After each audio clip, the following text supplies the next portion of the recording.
नमस्कार, NB news में आपका स्वागत है। मैं हूं श्रेया सिंह राठौर। आप देख रहे हैं पर उत्तराखंड। विश्व आपदा प्रबंधन सम्मेलन में 20वें उत्तराखंड राज्य विभाजन एवं प्रौद्योगिक सम्मेलन 2025 के शुभारंभ में मुख्यमंत्री पुष्कर सिंह धामी ने आपदाओं को लेकर लोगों पर आम अवधारणा पर बात की। सीएम धामी ने कड़े असर पर दूसरे राज्यों से पूछ की और कहा कि आपदा आई वहां भारी निर्माण कार्य जारी था। उन्होंने बताया कि राज्य में कई स्थानों पर कोई निर्माण कार्य नहीं था, फिर भी आपदाएं आई। उन्होंने कहा कि उच्च हिमालय क्षेत्रों में बनाए निर्माण कार्य भी आपदा क्यों नहीं आ रहे, इस पर गंभीर शोध आवश्यक है।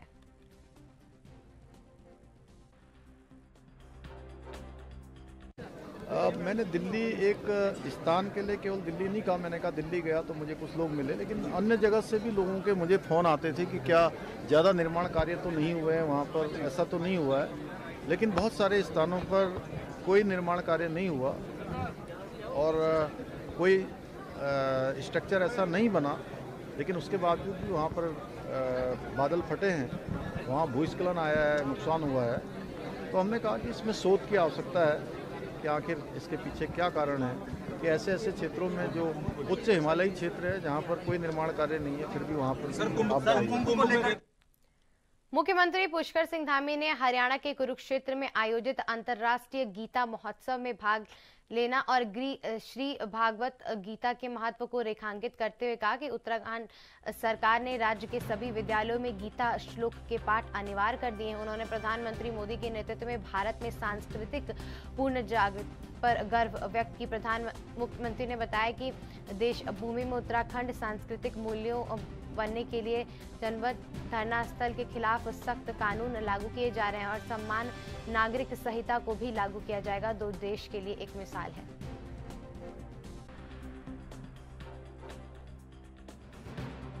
किसी भी कीमत पर नहीं होना चाहिए और हमने उत्तराखंड में धर्मांतरण का कड़ा कानून बनाया है और उसमें हमने उम्र कैद तक की सजा का प्रावधान किया है। वहाँ पर 10 साल की सजा पहले होती थी और तो जैसा अपनी मनोहर ने कहा कि माननीय मुख्यमंत्री इसका संज्ञान लेना चाहिए वहाँ पर और धर्मांतरण को रोकना चाहिए। मतांतरण धर्मांतरण किसी भी कीमत पर हमारे देश की संस्कृति में कोई स्थान नहीं।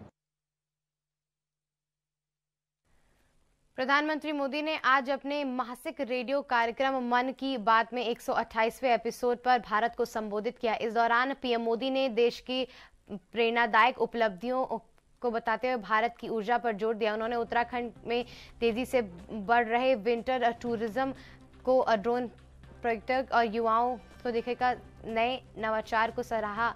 उत्तराखंड के मुख्यमंत्री पुष्कर सिंह धामी ने कहा कि प्रधानमंत्री मोदी ने राज्य के विंटर टूरिज्म, सहायक खेल और वीडियो और पर्यटक पर जिक्र किया है।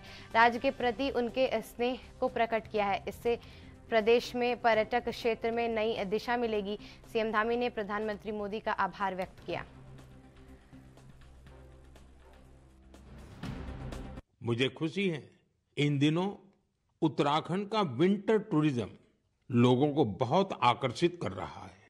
सर्दियों के मौसम में औली, मुनस्यारी, चोपटा और डेहरा जैसी जगहें खूब पॉपुलर हो रही हैं। अभी कुछ सप्ताह पहले पिथौरागढ़ जिले में 14,500 फुट से अधिक की ऊंचाई पर आदि कैलाश में राज्य की पहली high altitude ultra run marathon का आयोजन किया गया था। इसमें देश भर के 18 राज्यों से 750 से ज्यादा एथलीट्स ने हिस्सा लिया था।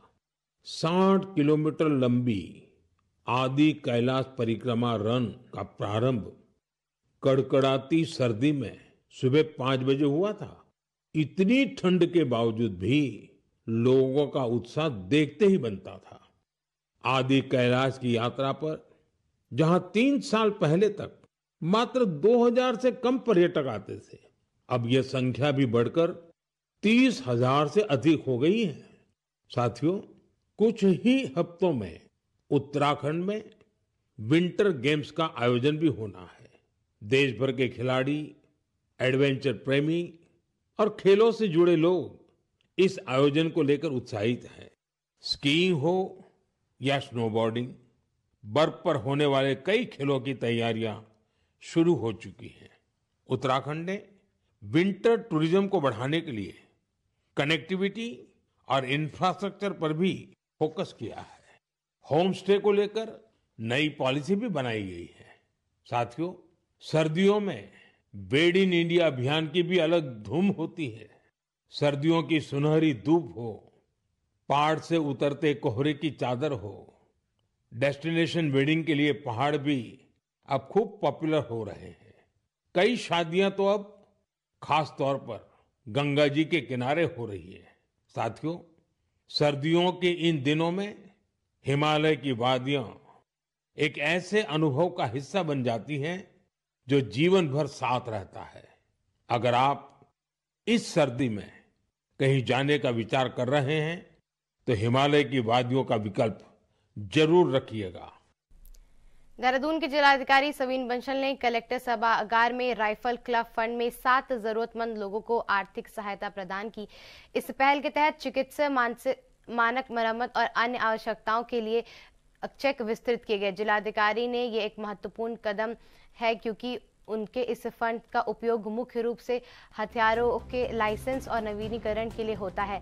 अब इसे गरीबों की मदद के लिए भी इस्तेमाल किया जा रहा है, जिससे उन लोगों को मदद मिल रही है जो सरकारी योजनाओं से वंचित रह गए हैं।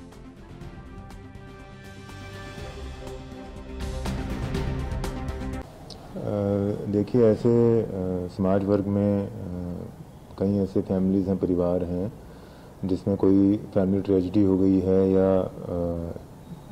गंभीर आर्थिक तंगी से जूझ रहे हैं। किसी में अर्निंग मेंबर की आकस्मिक निधन हो गया है, किसी में दिव्यांग हो गए अर्निंग मेंबर या माता और कोई आय का साधन नहीं है और बच्चे अध्ययनरत हैं स्कूल में या कॉलेज में और जो एक मिनिमम इनकम चाहिए एक फैमिली को, परिवार को संचालन के लिए, वो भी शेष नहीं बचा है। तो ऐसी स्थिति में कुछ केसेस को तो हम ऑनरेबल सीएम विवेकाधीन कोष को रेफर करते ही हैं और कुछ केसेस में इमीडिएट उनको असिस्टेंस की जहाँ पे आवश्यकता प्रतीत होती है। तो जो हमारा राइफल क्लब है, जहाँ पे जितने भी हमारे शस्त्र के ट्रांजैक्शंस होते हैं, तो वहाँ पे उनसे अकाउंटेड ट्रांजैक्शन, अकाउंटेड कंट्रीब्यूशन जो रिप्लेनिश होते हैं अकाउंट में, उसके जरिए उनको उनकी परिस्थितियों अनुसार चेक के माध्यम से पेमेंट्स की जाती हैं, सहायता प्रदान की जाती है। तो ऐसे आज 7 परिवारों को मदद करने का प्रयास किया। रक्षा मंत्री राजनाथ सिंह ने मसूरी में लबासना के फाउंडेशन कोर्स स्थापना समारोह में भाग लिया। उन्होंने कहा कि अफसरों को कम उम्र में भी बड़ी जिम्मेदारी मिलने जा रही है। सेवा मार्ग पर बढ़ते हुए इनकी गंभीरता समझ में आएगी। रक्षा मंत्री ने महिलाओं की बढ़ती भागीदारी को सराहना करते हुए कहा कि सिविल सर्विसेज में जल्दी ही महिलाओं की भागीदारी पुरुषों के बराबर होगी। उन्होंने भारत के विकास और अंतर्राष्ट्रीय मंच पर बढ़ती प्रतिष्ठा का भी उल्लेख किया और युवाओं से उत्साह बनाए रखने की अपील की।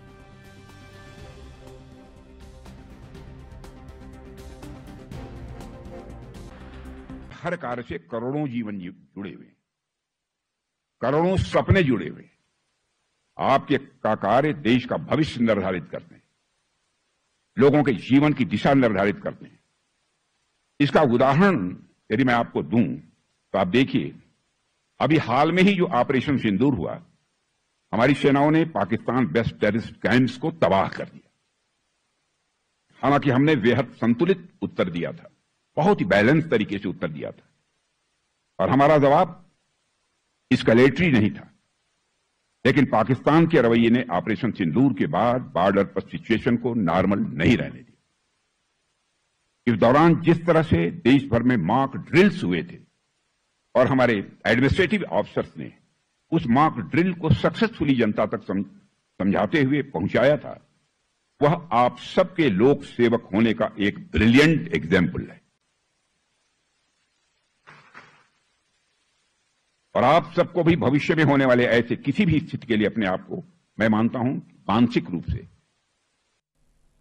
मुख्यमंत्री पुष्कर सिंह धामी ने गांधी पार्क देहरादून में अखिल भारतीय विद्यार्थी परिषद एबीवीपी के 71वें राज्य अधिवेशन में देश भर में आए प्रतिनिधि और कार्यकर्ताओं का स्वागत किया। मुख्यमंत्री ने कहा कि प्रधानमंत्री मोदी के कुशल नेतृत्व में भारत का युवा गर्व नई ऊर्जा के साथ आगे बढ़ रहा है। राष्ट्रवाद की भावना भी प्रबल हुई है। उन्होंने बताया कि एबीवीपी के छात्र राजनीति की शुरुआत के कारण संगठन के प्रति उनकी आत्मीयता और योगदान आज भी उतना ही मजबूत है।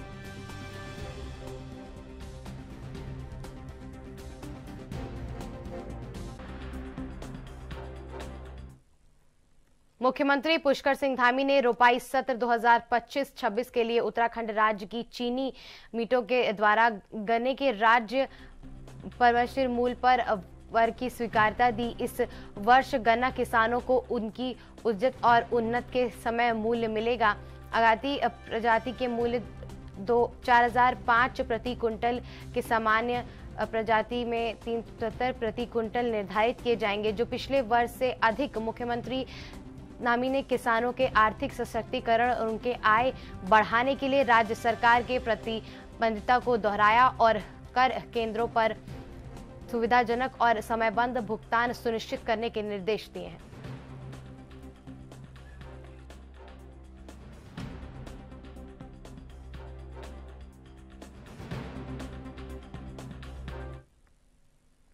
दिल्ली ब्लास्ट के आरोपियों के तार अब उत्तराखंड के नैनीताल जिले से भी जुड़ने लगे हैं।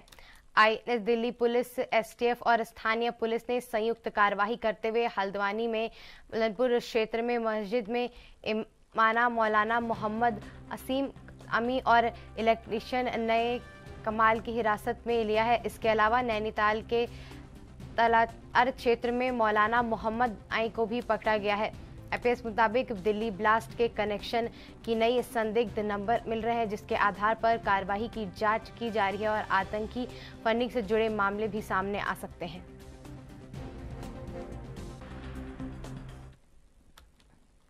उन दिनों में अपनी मांगों को लेकर हड़ताल पर बैठे अधिवक्ताओं ने पर जमकर प्रदर्शन किया। अधिवक्ताओं ने इस दौरान जमकर नारेबाजी की और अपने पुरानी मांग को दोहराया। बार एसोसिएशन की सचिव राजीव सिंह बिष्ट ने कहा कि मुख्यमंत्री ने भी मिल चुके हैं, उन्होंने अभी तक उनकी मांगों पर कोई सकारात्मक निर्णय नहीं लिया है। बिष्ट ने ये भी कहा कि सभी अधिवक्ता एक ही मांग कर रहे हैं, उन्हें उनकी पुराने चैम्बर में रहने दिया जाए। जब तक उनकी मांग पर नहीं लगाया जाएगा, उनका प्रदर्शन जारी रहेगा। ये प्रदर्शन धरना स्थल पर समाप्त हुआ।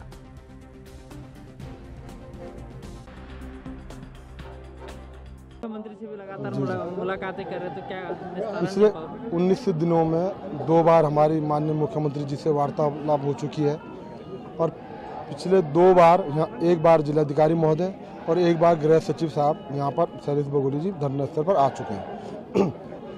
थोड़ा बहुत सकारात्मक वार्ता हुई है, लेकिन कोई ठोस रिजल्ट अभी तक नहीं मिल पाया है। एक कमेटी गठित की गई है जिसमें 4 अधिवक्ता हैं, एमडीडीए के सेक्रेटरी और एससी जो वहाँ पे सुप्रिटेंडेंट इंजीनियर हैं वो उसमें है। वार्ता का क्रम प्रारंभ हुआ है, लेकिन जो ठोस नीति अधिवक्ता चैम्बर के लिए चाहता है उस पर अभी तक कोई ठोस वार्ता नहीं हुई। अधिवक्ता व्यथित है और अपनी पीड़ा के लिए सड़क पर बैठा हुआ है। मुख्य मांग सरकार चैम्बर निर्माण कर दे। उत्तराखंड में कुंभ को लेकर विवाद गहरा हो गया है, जहां साधु संवैन अर्थ कुंभ के पूर्ण कुंभ के नाम पर विरोध कर रहे हैं। वहीं भाजपा प्रदेश अध्यक्ष महेंद्र भट्ट का कहना है कि कुंभ का नाम कुंभ ही होता है। उन्होंने कहा कि 6 वर्ष में होने वाले कुंभ को भी कुंभ ही कहते हैं और 12 वर्ष में होने वाले कुंभ को भी। महेंद्र भट्ट ने ये भी कहा कि कुंभ की व्यवस्था अर्ध और दृष्टिकोण से नहीं मानी जाती है, इसलिए नाम पर विवाद नहीं होना चाहिए।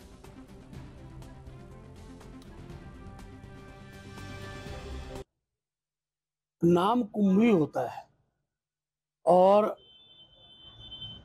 जो 6 वर्ष में होता है उसको भी कुंभ ही कहते हैं, 12 वर्ष वाले को भी कुंभ ही कहते हैं। ले नाम की शब्दावली में पढ़ना नहीं चाहिए। कुंभ की व्यवस्था कोई अर्ध के दृष्टिकोण से नहीं बनती है।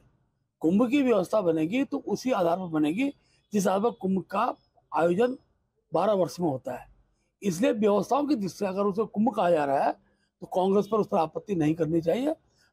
ये जो कुंभ होगा ये भी कुंभ की भाव के साथ ही वहाँ स्नान होंगे, शाही स्नान होंगे, बड़ी संख्या में करोड़ों की, मैं करोड़ शब्द इसलिए कह रहा हूँ, पिछली बार करोड़ की संख्या का पारा हुआ है।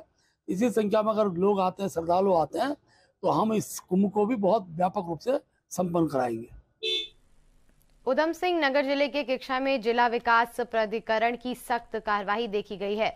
सिरौली एक क्षेत्र में बिना नक्शे पर के अवैध मकानों को जेसीबी मशीन से तोड़ा गया। प्रशासन ने की जहरी हॉल, स्कूल और अन्य हरित भवनों को सीज कर दिया। डीएम पंकज उपाध्याय ने बताया कि अवैध निर्माण और स्टैंप पेपर पर अवैध खरीदी के चलते करोड़ों रुपए के स्टैंप ड्यूटी चोरी किए गए हैं। प्रशासन ने 600 लोगों को चिन्हित किए हैं। सभी भूमि की सूची तैयार करके निर्देश दिए गए हैं। इस पर कार्रवाई क्षेत्र में हड़कंप मच गया है।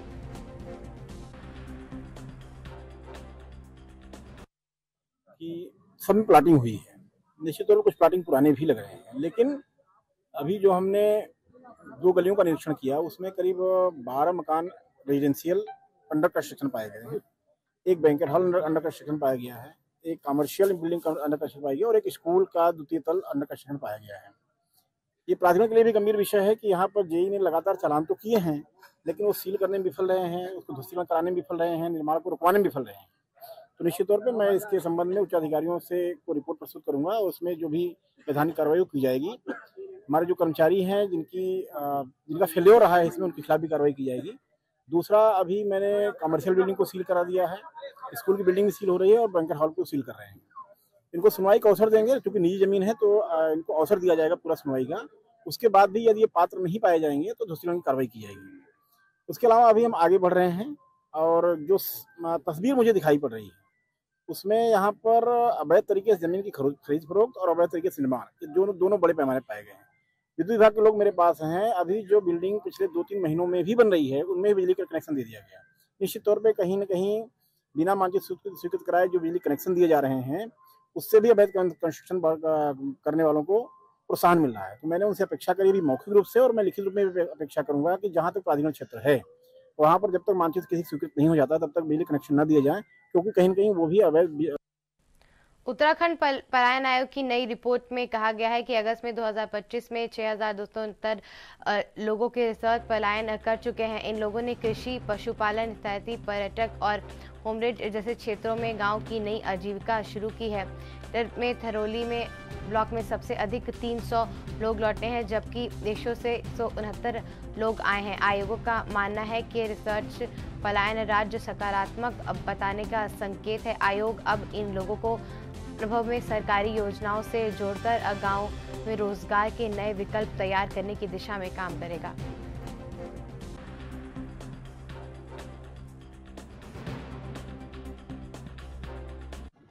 लगभग 6,500 लोग को चिन्हित हमने किया है जो लोग लौटे हैं।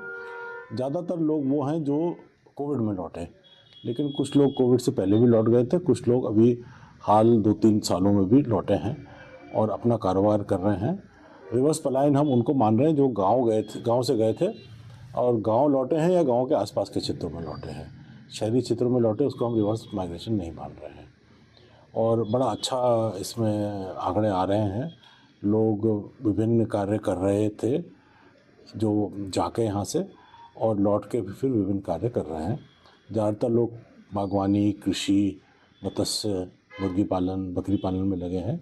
कई लोगों ने होटल खोला है, कई लोगों ने अपना कंप्यूटर का सेटअप खोला है ना। कुछ लोगों ने छोटे छोटे उद्योग भी खोले हैं मसाले के। या 1-2 लोग हमको ऐसे भी मिले जो मार्केटिंग कर रहे हैं, लोगों से सामान इकट्ठा करके बेच रहे हैं ग्रामीण क्षेत्रों में। जैसे किसी के पास 10 किलो गेहूं हो गई, किसी के पास कुछ और हो गया है ना, उपज हो गई, तो उसको इकट्ठा करके, क्योंकि अमूमन इसका विपणन की समस्या आती है, लेकिन अगर इकट्ठा हो जाता तो विपणन आसान हो जाता। कुछ लोग ऐसा भी कर रहे हैं। उत्तराखंड पावर कॉर्पोरेशन लिमिटेड ने प्रदेश भर में स्मार्ट मीटर लगाने पर रोक लगा दिया है, जो अगले आदेश तक जारी रहेगा। इस पर कक्षा कांग्रेस विधायक तिलक राज ने प्रतिक्रिया दी। उन्होंने कहा कि उन्होंने पहले भी स्मार्ट मीटर का विरोध किया था और अब इसकी सच्चाई सामने आ गई है। वहीं भाजपा विधायक विनोद चमोली ने कहा कि पहले भी इलेक्ट्रॉनिक मीटर का विरोध किया गया था और अब स्मार्ट मीटर पर भी तकनीकी समस्याओं का समाधान किया जा रहा है। इसे गलत कहना उचित नहीं है।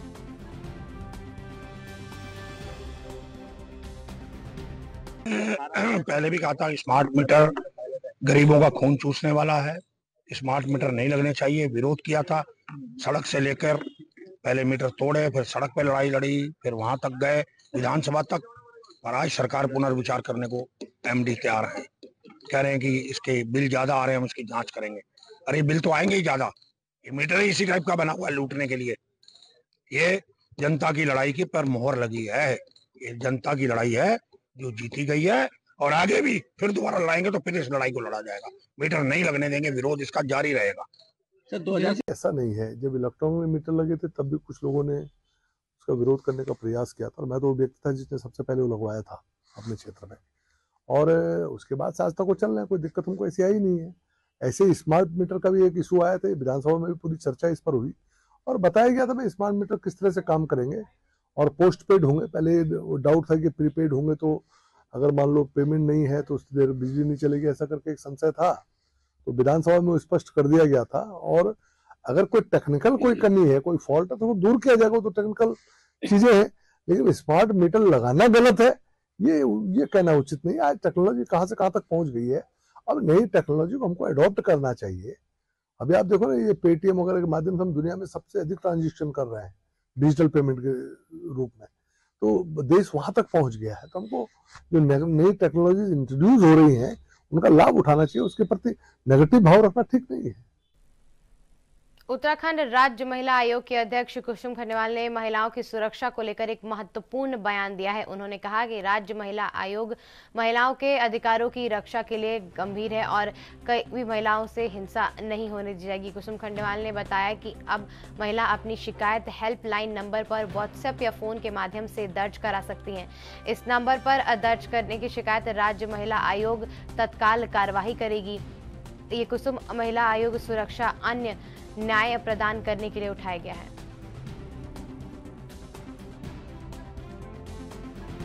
लेकिन हमारा एक नंबर है, मैं आपको भी बता देती हूँ, जिसमें कि आप व्हाट्सएप के माध्यम से या ईमेल के माध्यम से आप हाँ कंप्लेंट भेज सकते हैं, या वहाँ टेलीफोन के माध्यम से। तो एक जिसमें व्हाट्सएप के माध्यम से हम आप कोई भी उत्तराखंड में कंप्लेंट दर्ज करा सकता है, उसमें 8126774374 ये हमारा नंबर है। इस पर आप अपनी कंप्लेंट व्हाट्सएप के माध्यम से भेज सकते हैं और बात भी आप कर सकते हैं। कांग्रेस के प्रदेश प्रवक्ता आल सिंह भिस्ट ने उत्तराखंड सरकार के रिवर्स पलायन में दावा झूठा करार दिया। उन्होंने कहा कि 25 से 35 वर्ष के आयु और युवा अपने पैमाने पर राज्य छोड़ने को मजबूर हैं। सरकारी आंकड़ों पर उनका विश्वास नहीं है। भिस्ट ने आरोप लगाया कि भाजपा सरकार 2018 से वादे कर रही है, लेकिन सरकार दफ्तरों के चक्कर लगाने वाले आयोजनों को सफलता नहीं मिल रही है। इसके कारण युवाओं को पलायन करना पड़ रहा है। यदि रिसर्च पलायन असफल होता है तो युवा सड़क पर धरना देने के लिए मजबूर नहीं होते।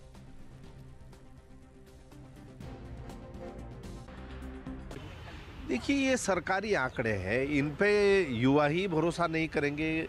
आज स्थिति ये है कि लगातार उत्तराखंड से पलायन हो रहा है, ये किसी से छुपा हुआ नहीं है, और गांव के गांव खाली हो गए हैं। सरकार बार बार रिवर पलायन का दावा कर रही है। 2018 से पहले भी भाजपा की सरकार ने ये बड़े दावे किए थे। आपने देखा कि सरकार के दावों पे भरोसा करके, सरकार के वादों पे भरोसा करके युवा लौटे जरूर थे। उनको जो सब्ज बाग दिखाए थे उस पर भी उन्होंने भरोसा किया था। सरकारी योजनाओं की जो बातें सरकार कर रही थी उसके लिए युवाओं ने सरकारी दफ्तरों के साल साल भर तक चक्कर काटे, एड़ियाँ रगड़ी, लेकिन कोई रिजल्ट नहीं निकला। उसके बाद युवा जो है वापस जाने के लिए मजबूर हुए हैं। तो अगर युवा रिवर्स पलायन कर रहा होता और ये बात सच होती तो आज युवा रोजगार की मांग को लेकर के धरना प्रदर्शन करने के लिए मजबूर नहीं होता, कड़ाके की ठंडी रातों में जो है सड़कों पर डेरा डालने के लिए मजबूर नहीं होता। तो ये सरकार जो कहती है वो धरातल पर होता नहीं है। ये झूठे आंकड़े हैं, सरकारी आंकड़े हैं, कागजी आंकड़े हैं। हकीकत ये है, आप युवाओं से पूछिए, युवा इस राज्य में हताश है, निराश है और पलायन करने के लिए आज के इस बुलेटिन में इतना ही। देश दुनिया की बड़ी खबरों से जुड़े रहने के लिए देखते रहिए एनबी न्यूज।